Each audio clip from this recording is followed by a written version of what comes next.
The sky burned red. No warning. No declaration. Just fire. The first ships arrived on a quiet Tuesday morning.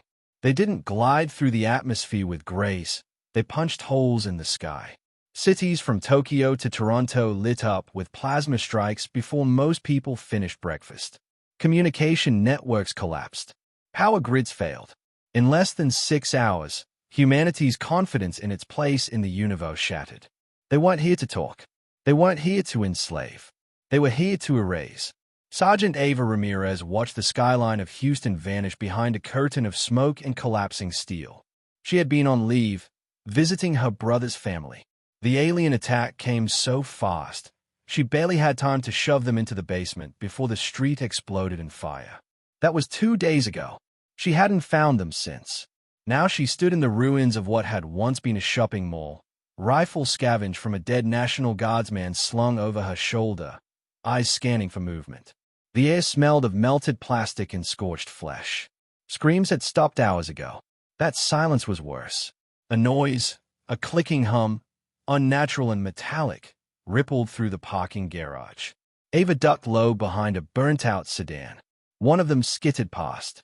8 limbs, all wrong angles. It looked like an insect and a war machine had a nightmare baby. She held her breath. It didn't see her.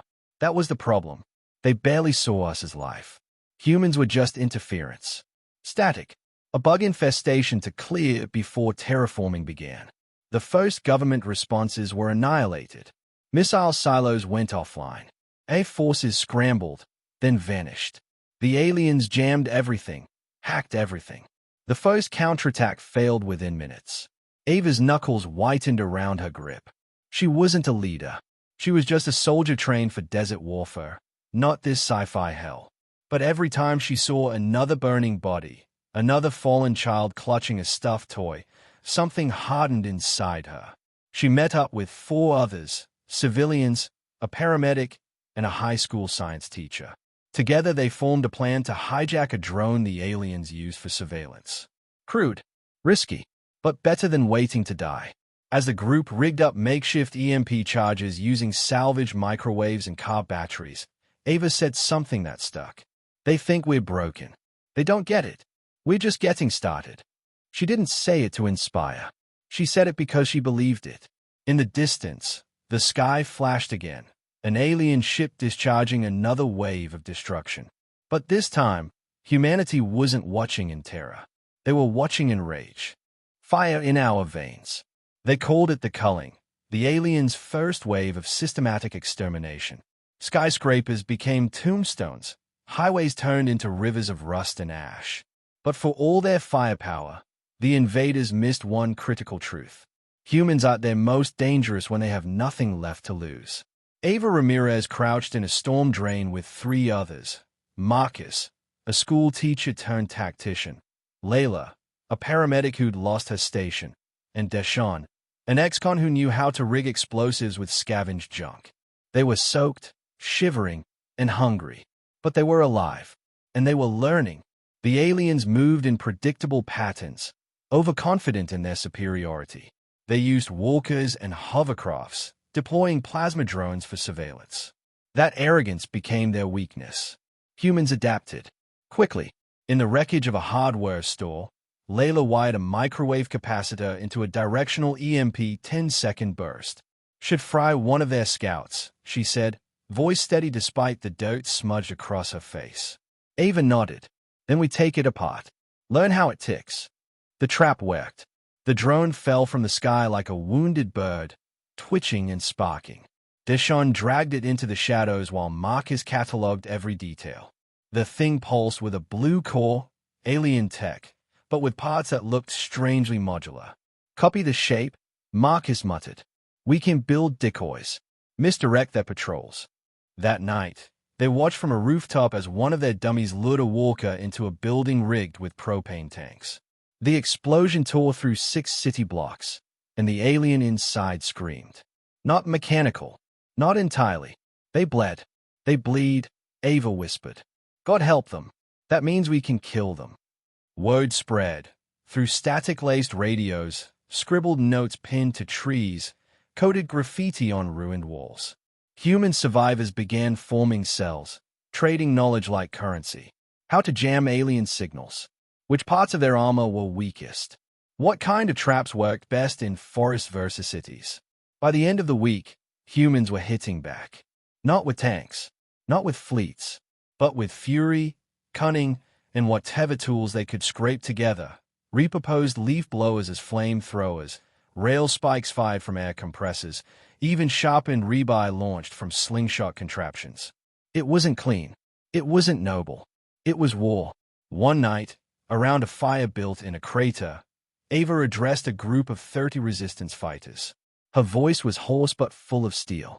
They thought we were animals, that we'd run, or beg, or die easy. But they forgot. We come from a planet that tried to kill us long before they did. We're the apex predators of a death world, and we're just warming up. Around her, nods, tight jaws, eyes burning like the fire in the pit. The next day, they struck again, and for the first time, the aliens began to hesitate. The turning point. The mothership fell over Nevada. It took 6 coordinated resistance groups, a hijacked alien beacon, and a convoy of stolen fuel trucks packed with fertilizer bombs. The explosion lit the desert like a second sun. Alien alloys screamed under the pressure. When the smoke cleared, the colossal black spire, a command ship the size of a mountain, lay shattered and burning. That was the moment everything changed. The invaders had never imagined Earth's primitives could cripple a flagship. It wasn't just the loss of a vessel. It was a blow to morale, a sign that their superiority wasn't absolute. And humanity felt it too. Ava Ramirez stood on a ridge, dust on her skin, ears ringing from the blast. Around her, the surviving strike team stared at the smoking ruin in stunned silence. Then someone laughed, just a single, cracked chuckle that grew into a chorus of ragged joy. They'd won a battle, not the war, but finally, something had broken in their favor. Later, as they scavenged the wreckage, they discovered something more valuable than weapons: data cores, alien logs, communications, tactical briefs. Translated by Marcus and a few ex-Intel operatives, they gave Earth its first real look into the enemy. They weren't called aliens in their own tongue. They were the Jatil Dominion, a militaristic species that expanded by extermination. They'd catalogued humanity as Class D irrational bipeds, dangerous only in large numbers, capable of emotional contagion, prone to self-destruction. Ava snorted when she read that. Guess they were half right. What the Jatil didn't understand, what they couldn't understand, was the thing that made humans terrifying. Emotion as a weapon. The Jatil had no concept of vengeance, no words for defiance born from grief.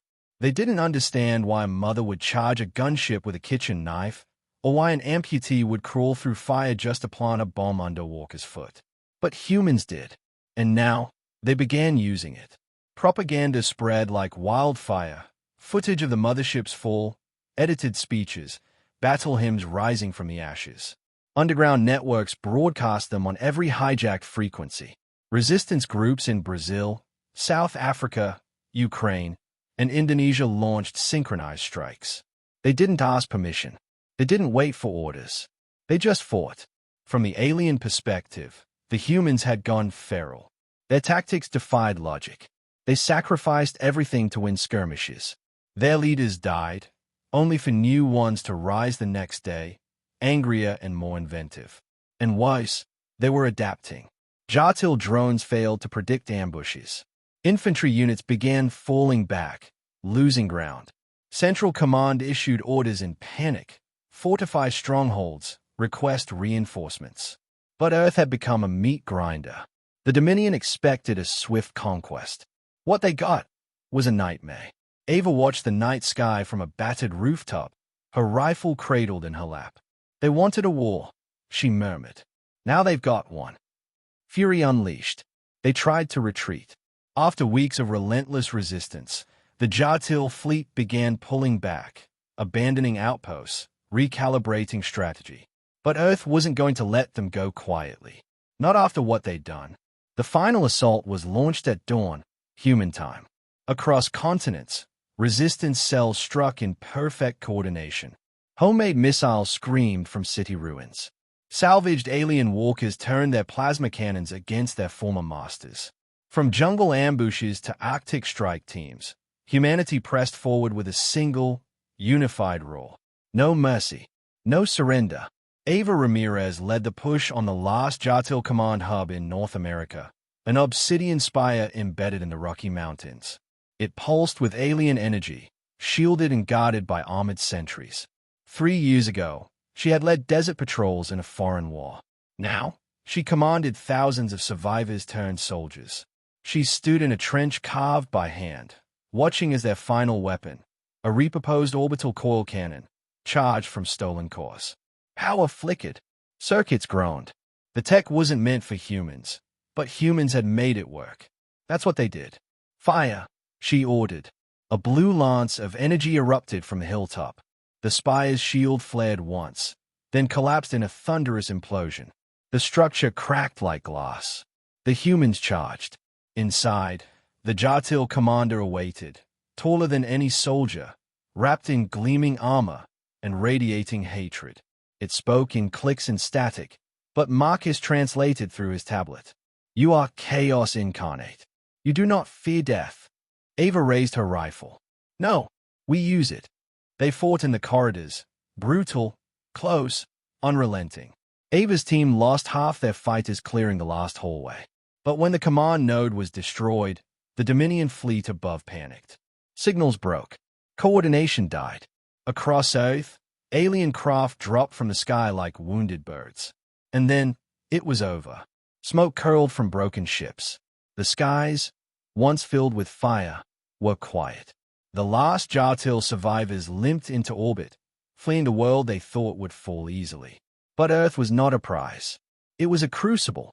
As their ships vanished into the black, Ava stood on a cratered ridge with her team, scarred, exhausted, alive.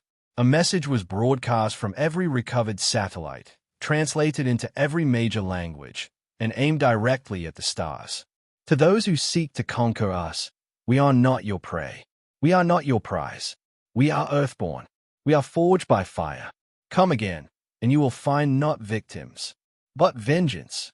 In bunkers and ruins, across ash-covered cities, humanity began rebuilding. Not in defeat, in defiance. Because this war had awakened something ancient in the human soul, something that would not be caged again. And as the last alien signal faded from Earth's orbit, a single truth echoed in every survivor's heart. You don't invade a death world and walk away unscathed.